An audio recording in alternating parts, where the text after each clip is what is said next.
যে এখন যে দেয়ালটা দেখতে পাচ্ছেন এইটা হচ্ছে 19 শতকের দেয়াল। মানে এই দেয়ালটাই গিরিশচন্দ্র সেন থাকা অবস্থায় এই দেয়াল নির্মাণ করেছিলেন তিনি। তো এরকমেরই জামা পরতেন গিরিশচন্দ্র সেন। জিনিসপত্র রাখার জন্য তারা যেই ধরনের ট্রাঙ্ক ব্যবহার করতেন। ছিলেন একজন ভাষাবিদ এবং সাংবাদিক। ওনার লেখায় যে কোরআনের অনুবাদক, এটাই হচ্ছে যে বাংলা অনুবাদ করা যে কোরআনটা সেটা। মানে এটাই কি প্রথম ছিল না পরে প্রিন্ট করা? পরে প্রিন্ট করে নেওয়া হয়েছে আর কি।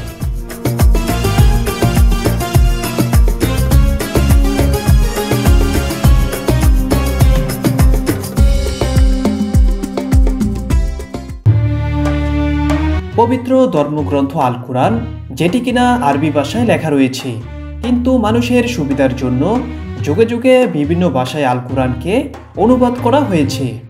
ঠিক তেমনি বাংলা ভাষায় অনুবাদ করা আছে আমাদের পবিত্র ধর্মগ্রন্থ আল কুরআন। তাই কম বেশি আমরা সবাই বাংলা ভাষায় অনুবাদ করা আমাদের পবিত্র ধর্মগ্রন্থ আল কুরআন পড়েছি অথবা দেখেছি। কিন্তু কখনো কি আমরা ভেবে দেখেছি কে সর্বপ্রথম আমাদের পবিত্র ধর্মগ্রন্থ আল কুরআনকে বাংলা ভাষায় অনুবাদ করেন? আপনি জেনে অবাক হবেন যে একজন ভিন্ন ধর্মাবলম্বী অর্থাৎ একজন ব্রাহ্মণ অনুবাদক ভাই গিরিশচন্দ্র সেন আমাদের পবিত্র ধর্মগ্রন্থ আল কুরআনকে বাংলা ভাষায় অনুবাদ করেন। কী কারণে ভাই গিরিশচন্দ্র সেন আমাদের পবিত্র ধর্মগ্রন্থ আল কুরআনকে বাংলা ভাষায় অনুবাদ করেন সেটাই জানার চেষ্টা করব আজকের এই ভিডিওর মাধ্যমে। তো চলুন ঘুরে আসি ভাই গিরিশচন্দ্র সেনের বাড়ি থেকে, সেই সাথে জেনে আসি পবিত্র ধর্মগ্রন্থ আল কুরআনকে বাংলা ভাষায় অনুবাদ করার পেছনের কাহিনী।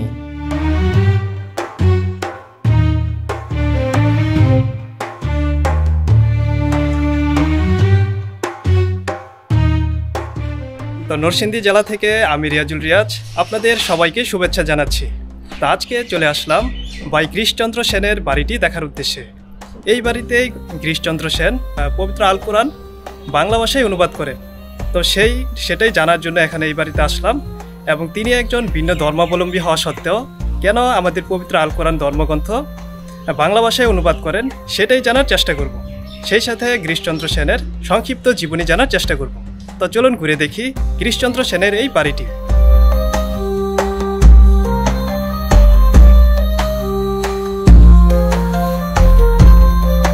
তো আজকে মামাকে সাথে নিয়ে চলে আসলাম এই গিরিশচন্দ্র সেনের বাড়িটি দেখার উদ্দেশ্যে। তো মামা, কেমন লাগতেছে আপনার এখানে আসার পরে? অপূর্ব সুন্দর লাগতেছে। আমাদের পবিত্র ধর্মগ্রন্থ উনি অনুবাদ করছেন এবং এটা আমাদের জন্য একটা বড় সুসংবাদ। এটার জন্য আমরা এখানে আসলাম। তো এখন আমরা ভিতরে যাব। ভিতরে যাওয়ার পরে দেখি ভিতরে কি দেখা যায়। এখন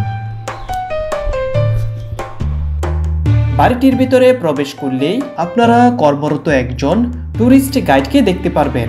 তার সাহায্যে আপনারা পুরো বাড়িটি ঘুরে দেখতে পারবেন। আমরা বাড়িতে প্রবেশ করার সাথে সাথেই তিনি অনেক আন্তরিকতার সাথে আমাদেরকে স্বাগত জানান এবং সেই সাথে পুরো বাড়িটি ঘুরে দেখান। আসসালামু আলাইকুম, আমি মোহাম্মদ কাউসারুল হক কানন। আমি ভাই গিরিশচন্দ্র সেন জাদুঘরের ট্যুরিস্ট গাইড। আমরা এখন দাঁড়িয়ে আছি পবিত্র কোরআনের প্রথম পূর্ণাঙ্গ বাংলা অনুবাদক ভাই গিরিশচন্দ্র সেনের পৈতৃক ভিটায়। ভাই গিরিশচন্দ্র সেন 1834 সালে জন্মগ্রহণ করে 1910 সালে মারা যায়। ভাই গিরিশচন্দ্র সেন ছিলেন ব্রাহ্ম সমাজের সদস্য, আর ব্রাহ্ম সমাজের কারণে উনি কোরআনের অনুবাদটা করেন। আমাদের উপরে একটা সাইড বেডরুম আছে, ওখানে যে আপনাদেরকে ব্রাহ্ম সমাজ সম্পর্কে বলবো। আর এই রুমটা হলো আমাদের রিসেপশন রুম। রিসেপশন রুমের এই মেঝেটা হলো আদি মেঝে, চুনসুরকির মেঝে, পুরনো। আর এই পাশেরটা হলো নতুন সংস্কার করা হয়েছে। এই বিল্ডিংটা ওই আদলে নতুন করে করা হয়েছে। আর ভিতরে যে জিনিসপত্র সব 19 শতকের, ওনার ব্যবহৃত না, তবে 19 শতকের জিনিসপত্র দিয়ে জাদুঘরটা তৈরি করা হয়েছে। যেরকম তামা, কাঁসার, থালাবাটি, এগুলি 19 শতকের এবং আসবাবপত্র 19 শতকের। 19 শতকের জিনিসপত্র দিয়ে এই জাদুঘরটা তৈরি করা হয়েছে। তবে এই পাশটাকে আমরা ভাষা গ্যালারি বলি। ভাই গিরিশচন্দ্র সেন ছিলেন একজন ভাষাবিদ এবং সাংবাদিক। ওনার লেখায় যে কোরআনের অনুবাদক, হাদিসের অনুবাদক এবং তাপসমালা, এটাও উনি লেখেন। এটাই হচ্ছে যে বাংলা অনুবাদ করা যে কোরআনটা সেটা। মানে এটাই কি প্রথম ছিল না পরে প্রিন্ট করা আর কি? পরে প্রিন্ট করে নেওয়া হয়েছে আর কি। ও আচ্ছা। আর এগুলো হাদিসের অনুবাদ উনি করে এবং তাপসমালা এটা উনি লেখেন এবং মহিলা পত্রিকা বিষয়ক সম্পাদক, মানে উনি একজন সাংবাদিকও ছিলেন। ও আচ্ছা। আর যেহেতু ভাষা গ্যালারি করা হয়েছে এই জন্য ভাষার যে প্রথম উৎপত্তি ব্রাহ্মী লিপি এবং চর্যাপদ দিয়ে শুরু করা হয়েছে আর ভাষা আন্দোলন দিয়ে শেষ করা হয়েছে। এই যে ওনার বাড়িতে কাজ করা অবস্থায় এই জিনিসগুলি পাওয়া যায়, যখন সংস্কার করে তখন মাটির তৈরি। হ্যাঁ, এখানে আছে সরবনের উৎপত্তি ও বিকাশ, যেরকম আজকে আমরা সরই লিখি এরকম ভাবে, কিন্তু খ্রিস্টপূর্ব 300 বছর আগে সরই ছিল উল্টাকের মতো। এটা ব্রাহ্মী লিপি সরইও, যেটা মস্তান করে পাওয়া যায়, মানে 300 বছর আগে সরই এরকম উল্টাকের মতো বানাইতো, পরে পরিবর্তন হইতে হইতে এই পর্যায়ে আসে যা আমরা বর্তমানে লিখি। এই যে এই পাশে আছে ব্যঞ্জন বর্ণের উৎপত্তি ও বিকাশ, যেরকম ক ছিল আগে যুগের মতো, পরে পরিবর্তন হইতে হইতে এই পর্যায়ে আসছে। এটা হলো আদি দেয়াল, মানে পুরনো দেয়াল। এটা জি, একবার নিচ থেকে উপর পর্যন্ত আগের পর্যায়ে রাখা হয়েছে এই দেয়ালটা, আর এই পাশ থেকে সংস্কার করা হয়েছে বিল্ডিং। এই দেয়ালের মাঝখানে ফাঁকা জায়গায় কালি, তার মানে প্রদীপ টাইপের কিছু রাখতে, যার কারণে হারিকেন রাখা হয়েছে। এটা একটা জমিদার বাড়ি, আর জমিদার বাড়িতে যেরকম জিনিসপত্র ব্যবহার করতো ওই সমসাময়িক জিনিসপত্র দিয়ে জাদুঘরটা তৈরি করা হয়েছে। এটা কি ওই যে ভাই কৃষ্ণচন্দ্র যে উনি ব্যবহার করতেন? না না, ওই সমসাময়িক কালেক্টেড। জি, আগের বিল্ডিং এর ইটগুলি ব্যবহার করছে, নতুন করে সেম সিস্টেমের ইট বানানো হয়েছে। যে এই যে ওনার বাড়ির ইট, এটা টালি, আগে কোরআন শরীফ এভাবে দাগ করে রাখতো। গ্রামের বাড়িতে এখনো রাখা হয়। 19 শতকে এরকম তামা কাঁসার থালাবাটি ইউজ করতো, যেরকম গ্রাম অঞ্চলে মুড়ির টিন, আর বড় কোনো অনুষ্ঠান হলে হেজাক লাইট। আসলে এই জন্য ইলেকট্রিসিটি মানে আগে ছিল না ইলেকট্রিসিটি, যার কারণে ব্যবহার করা হয় নাই। আমরা ছোটবেলায় হেজাক দেখেছি অনেক। এইটা হলো একটা বেডরুম। আগেকার জমিদার বাড়িতে বেডরুম উপরে থাকতো আলো বাতাসের জন্য, যার কারণে উপরে বেডটা করা হয়েছে। বেডের পাশে যা থাকতো ওই সমসাময়িক জিনিসপত্র।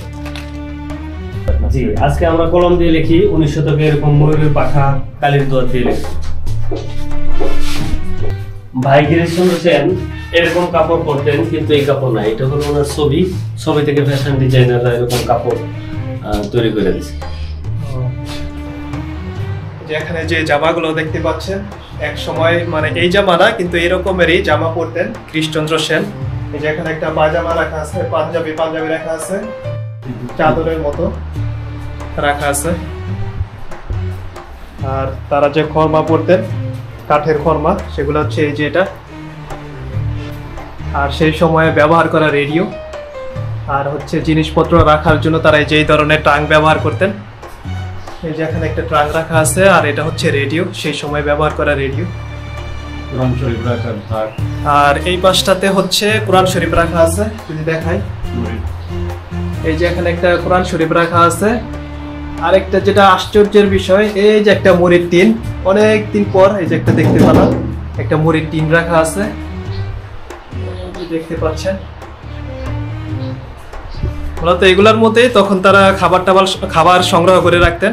এই যে এগুলার মধ্যে খাবার সংগ্রহ করে রাখতেন সেই সময়। তা মামা, এখানে এসে কেমন লাগতেছে? কি দেখতে পাচ্ছেন এখানে? অনেক পৌরাণিক অনেক কিছু দেখলাম। এই গিরিশচন্দ্র সেনের জীবনযাপনের সম্বন্ধে যা কিছু আমরা দেখলাম, আমাদের কাছে অনেক ভালো লাগলো। এই যে এখন যে দেওয়ালটা দেখতে পাচ্ছেন, এটা হচ্ছে পরবর্তীতে সংস্কার করা। এই যে এটা পুরোটাই পরবর্তীতে সংস্কার করা হয়েছে চুন এবং সুরকির সাহায্যে। পোড়ামাটির এই ইটগুলা দেশের বিভিন্ন প্রান্ত থেকে নিয়ে এসে তারপর এখানে সংস্কার করা হয়েছে।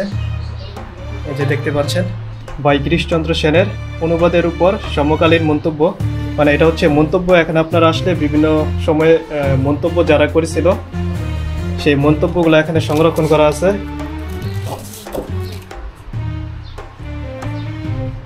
আর এই পাশে হচ্ছে সেই সময়ে তারা যে ব্যবহার করতো দরজাগুলা। এই যে এখানে তখন বিদ্যুতের ব্যবস্থা ছিল না, এই যে এখানে এই ধরনের দরজা ব্যবহার করতো, যাতে করে বাইরে থেকে সহজে আলো বাতাস আসতে পারতো। টান দিয়ে তারপর খুলে রাখতো তারা, যেভাবে আটকা থাকতো। আবার যদি এটা এইভাবে ছুঁড়ে দেওয়া হয় তাহলে আবার লেগে যায়।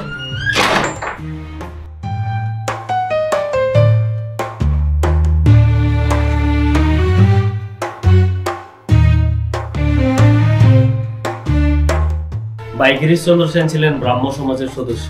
প্রথম রাজা রামমোহন রায়ের গড়া হলো ব্রাহ্ম সমাজ। আর রাজা রামমোহন রায় সর্বপ্রথম লেখালেখি করে সতীদাহ প্রথা উত্তোলনের জন্য। উনি একেশ্বরবাদী একটা আন্দোলন করে তোলে। আর রাজা রামমোহন রায় যখন 1830 সালে মারা যায়, তখন এই সমাজের ফলোয়ার হয় ভাই গিরিশচন্দ্র সেন, কেশবচন্দ্র সেন, রবীন্দ্রনাথ ঠাকুর আর অনেকে। তখন এই সমাজ থেকে সভাপতি নির্বাচিত হয় কেশবচন্দ্র সেন, মানে পরবর্তী প্রতিষ্ঠাতা হিসাবে আসে কেশবচন্দ্র সেন। আর এই কেশবচন্দ্র সেন 4 জনকে 4টা ধর্ম নিয়ে রিসার্চ করার জন্য বলে। আর ভাই গিরিশচন্দ্র সেনের ভাগে পড়ে কোরআন, তখনই সে কোরআনের অনুবাদটা করেন। মানে মূল থিমটা হলো এই জায়গায় যে ওনারা সনাতন ধর্মের কেন কোরআনের অনুবাদ করতে গেলেন, মানে ব্রাহ্ম সমাজ থেকে তাকে দায়িত্ব দেওয়া হয় কোরআনের অনুবাদ করার জন্য, তখন সে কোরআনের অনুবাদ করেন। আর তার সময় লাগে 1881 সাল থেকে 1885 সাল পর্যন্ত। আর ব্রাহ্ম সমাজের তারা বলতো সব ধর্মই সাধারণ সত্য, প্রত্যেকটা ধর্মের মধ্যে ভালো কথা বলা আছে, প্রতিটা ধর্মের মধ্যে অনেক নিষেধ আছে। যেরকম আমরা জানি যে আমাদের মুসলমান ধর্মের মধ্যে সুদ ঘুষ এগুলি হারাম, এরপরেও কিন্তু আমরা করতেছি। হিন্দু ধর্মের মধ্যে অনেক নিষেধ, তারপরেও তারা করতেছে। তো ব্রাহ্ম সমাজের তারা বলতো এই সমাজের অনুসারী যারা শুধুই মাত্র ভালো কাজ করবে, আর ভালো কাজ করলে মরার পরে ভালো কিছু একটা আশা করবে। এই জন্য তারা কি করে, প্রত্যেকটা ধর্মের ভালো দিক নিয়ে এসে একটা নতুন ধর্ম তৈরি করে, যেটার নাম দেয় ব্রাহ্ম ধর্ম। ভাই গিরিশচন্দ্র সেন, রবীন্দ্রনাথ ঠাকুর ছিলেন এই ধর্মের অনুসারী। কোরআনের প্রথম অনুবাদক ভাই গিরিশচন্দ্র সেন, ওনার কিছু বই আছে এখানে, আপনারা আসলে এই বইগুলো পড়তে পারবেন। বই পড়তে কোনো বাধা নেই এখানে, আপনারা আসলে যেখানে লেখাই আছে বইগুলো পড়তে পারেন। এই যে এখানে লেখা আছে, বইগুলো পড়তে পারেন। তো এই তো এখন দোতলা থেকে নিচে যাব।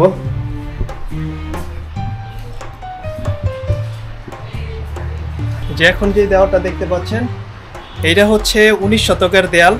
মানে এই দেয়ালটাই গিরিশচন্দ্র সেন থাকা অবস্থায় এই দেয়াল নির্মাণ করেছিলেন তিনি। আর আশেপাশে যে ওয়ালগুলো দেখতে পাচ্ছেন দেওয়াল, এগুলো হচ্ছে পরবর্তীতে সংস্কার করা হয়েছে, কিন্তু এটাই হচ্ছে সেই সময়ের পুরাতন দেয়াল। এই যেখান থেকে একদম উপর পর্যন্ত, এটা আসলে আপনারা বাড়ির এক সাইডে দেখতে পারবেন। আরেকটা যেটা বিষয়, তিনি হচ্ছে 1910 সালের দিকে মারা যান। তিনি মারা যাওয়ার পর এই বাড়িটি দীর্ঘদিন যাবৎ পরিত্যক্ত অবস্থায় পড়েছিল, কিন্তু 2016 সালে এই বাড়িটি সংস্কার করে সকল দর্শনার্থীদের জন্য খুলে দেওয়া হয়। তো এখন এই যে এখানে নিয়মিতই যারা পর্যটক আছেন তারা আসেন, এখানে এসে দেখে যান ভাই গিরিশচন্দ্র সেনের এই বাড়িটি। তবে এখন যদি আপনারা আসেন তাহলে রবিবার ছাড়া আপনারা সপ্তাহের 6 দিনে এখানে আসতে পারবেন। 10টা থেকে 5টা পর্যন্ত খোলা থাকে এখন। তো ভাই গিরিশচন্দ্র সেনের বাসায় আসলাম, দেখলাম, ইতিহাস জানলাম। তো এখন থেকে আমরা এখন চলে যাব। তো পরবর্তী ভিডিও দেখার আমন্ত্রণ জানিয়ে এখান থেকেই বিদায় নিচ্ছি। আল্লাহ হাফেজ।